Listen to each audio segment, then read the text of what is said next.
We got a theory. You see, Mike, we got a theory about magic and miracles. That's right.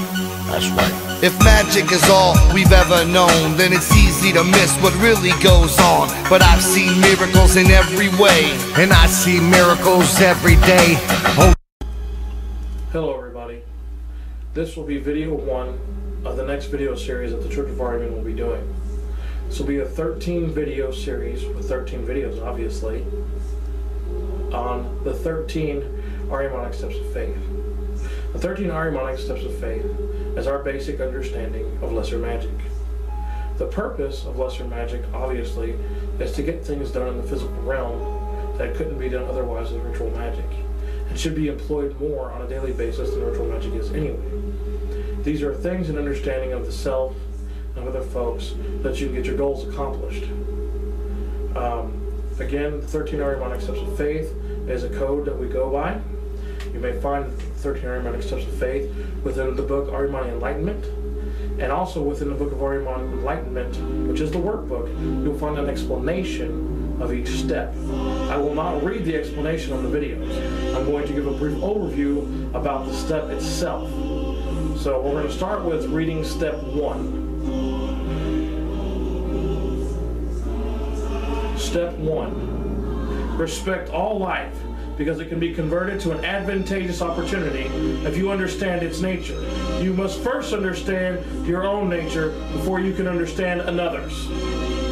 Now, let's discuss this. Respect all life. That should be bluntly stating to everybody in the community, do not sacrifice a goddamn thing. Don't sacrifice animals, don't sacrifice babies, don't sacrifice people. There's no purpose in sacrifice. That's what the first part is. Respect all life. It can be converted to an advantageous opportunity if you understand its nature. That should be self-evident. If you learn how to read people, you learn body language, you study body language, you study and understand psychology, you know, these things on the reading list that I give my clergy, that helps them to understand the nature of other folks and other animals and other things.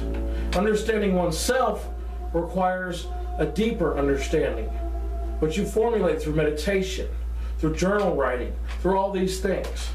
All the stuff that's within the workbook in the back half of Ahriman Enlightenment discusses self-discovery and magical discovery. And like I said, these things are done through pondering oneself, through meditation, through magical workings, doing things of this nature, so that you know to monitor yourself. So if you're telling a lie to somebody, monitoring your own behavior, then you see how you lie, and you notice your posturings, your gestures. Then you go and you read about body language of other people who lie and how they lie.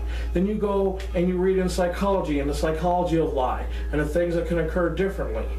This is what it means. You must understand yourself. You must go out and put yourself in a variety of situations. See how you react, monitor your reaction. Then go through and try to put yourself through as similar situations as you can to see how other folks react, and learn how their reaction. And so your interpersonal relationships will teach you, one, how to manipulate and control the thing, and how to read other people within that manipulation and control to see what they're doing, either for or against or neutral parties in any way, shape, or form. So this is not only to teach you how you do things, that knowing how you do things will help you understand how they do things.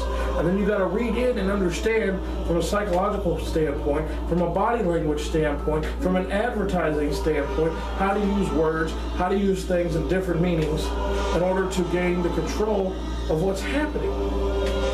So you must respect each individual enough and respect what's happening around you enough so that you can still work with it and guide things to where you want it.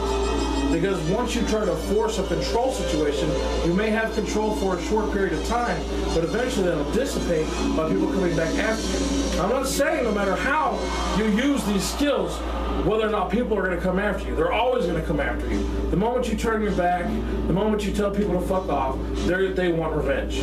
Because they're silly and they're immature.